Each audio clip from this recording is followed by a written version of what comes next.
you ask me, I think espresso is currently in a bit of an identity crisis. On one end, we're having these ultra strong shots in coffee shops, and on the other end of the spectrum, we have new trends emerging, especially in the homebrewing scene, such as the so-called super shot, which is the complete opposite, and also a bit alienating to many traditional espresso fans. So nobody really knows what constitutes proper espresso anymore. But after interviewing a coffee researcher who has studied this globally, I realized that things might be a little bit worse than just an identity crisis. Espresso, as we know it, might actually be dying. So that's why I wanted to get André Eiermann on the channel. He's a coffee industry veteran and researcher from Switzerland, and he's got a quite provocative take on the future of espresso. Take a listen here. I wrote a post that the espresso died at 12 minutes past 8 in the morning and it was confirmed by the Ministry of Espresso in Milano. They found the espresso is dead. And that came after I traveled the world and found out that not many people still drink just pure black espresso. It's more now of an ingredient. When you travel the world, it's like 60 to sometimes up 80% of all coffee beverages are milk-based, some with ice, especially in the US or in China or in Asia in general. So espresso as a pure black beverage is not around anymore. And to wake up the people, I just created that slogan, espresso is dead. There was a second part of the sentence that I never spoke out. That was espresso is dead. Long live espresso as an ingredient in destination beverages.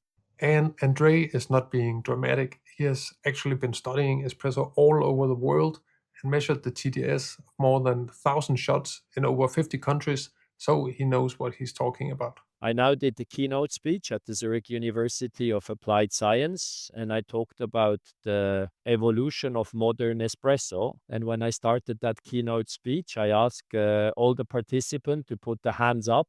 There were around 130 guests, and just 6 out of 130, started the day with a pure black espresso. And that really underlines that espresso as a pure black beverage is no longer dominant, but it still is like a key premium ingredient in many, many milk-based beverages today. So, as part of André's study around the world, he looked at how strong espresso is, and that's actually the reason why I wanted to talk to him, because I've long had this idea that strength was one of the reasons that people were turning their back to espresso, because espresso is already much stronger than other types of coffee. And now it actually seems to be getting even stronger. Listen here how he compares it to other types of black coffee that people tend to enjoy. My first scientific study was on capsule coffee. So together again with the Zurich University of Applied Science, we studied capsule coffee. And what's very interesting is that the median TDS of capsules is below 3%. It's super consistent over different manufacturers, different roast styles, different coffees, but the TDS is below 3%. And that means everyone enjoying capsule coffee at home as an espresso is getting used to, I would say, a low TDS intense beverage. Then when you move up and you look at the fully automatic machines, you're looking at the TDS of around 5.5%. So it's clearly more intense. But then moving into traditional espresso machines, you will get an average or a median TDS of around 8 to 9%. So that is clearly way higher. And talking to coffee lovers, specialty coffee lovers and commercial coffee lovers, you can clearly see that commercial coffee lovers, they enjoy less intense beverages. And actually, Andre's data from the TDS research points out something interesting, and that is that specialty coffee is actually driving this trend towards higher TDS. So what the data shows is that on average, commercial cafes tend to serve more mild shots compared to the strong specialty coffee shots. within specialty coffee on traditional equipment, it seems there is more of a defined standard. And you can clearly see the brew ratio is about 1 to 2 to 1 to 2.2, resulting in a TDS somewhere around 8, 9, max 10%. So it's in kind of a very narrow window, and it seems specialty coffee is just following what they learned maybe during SCA barista classes, and they really stick to it. So that's clearly for the specialty coffee side. And that, to my own surprise, I could see and witness by drinking the espresso shots myself in all the countries that I have visited. And now also the TDSs that are coming in, for example, from China, from Central or South America or the Middle East, within specialty coffee, you will find a very similar high TDS, which I agree with you. That might be very intense for some commercial coffee lovers that got used to somehow lower TDSs. At this point in the video, I should probably come out openly and say that I generally find that the standard modern specialty coffee, that 1 to 2 ratio shot with around 10% TDS, it's a little bit too strong for me. Typically, I prefer around 8 to 9% for the shots I like.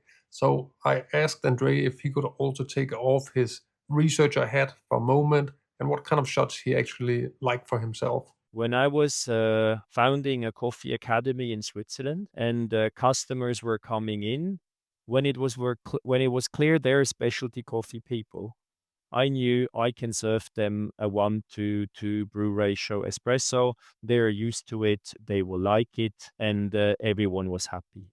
When I looked at a guest coming in and it was clear to me that might be more of a commercial coffee lover, I straight away pulled a 1 to 3 brew ratio, went a little bit coarser, and the guest was happy as well. It really depends what customers or coffee lovers, what they are used to, where they are coming from, and what they are looking for. A barista doesn't prepare the shots for her or for himself. As a barista, you prepare a beverage for your customer, and sometimes it's not that you must educate a customer and force them to drink a 1 to 2 brew ratio espresso shot. If a customer just wants to have an easygoing espresso to drink, then a 1 to 3 brew ratio with a coarser grind setting must be just easier to drink. Even myself in the morning, waking up, pulling a shot like 1 to 1.8, it's not a good start into the day. It's like you open the door, you want to embrace and enjoy the sun, and suddenly you get like a fist in your face because it's too intense. So it all depends what the customer likes, and I think we need to adapt the recipes accordingly. But even though we both agree that shots might be a little bit too strong for many people's general preference, there's a bit of a paradox at play because Andre actually thinks that shots are only going to get even stronger in the future. And the data from his research is actually already kind of giving an indication of this. And that is because black espresso is no longer the most important thing on the menu. Espresso is more just becoming an ingredient. The coffee lovers today, they enjoy coffee plus. When you look at the European chains, they will serve at least 4 different dairy milk alternatives plus dairy. So the vast majority of coffee still today is enjoyed with milk or alternatives. Looking into the future of espresso, I would say espresso is going to be even more intense. So literally the opposite of what you might think, that it's more digestible to have a lower TDS coffee. I believe for the generation Z, they love their fun beverages. When you listen to interviews and how they talk about black coffee, they will tell you black coffee literally is the most boring drink you can get.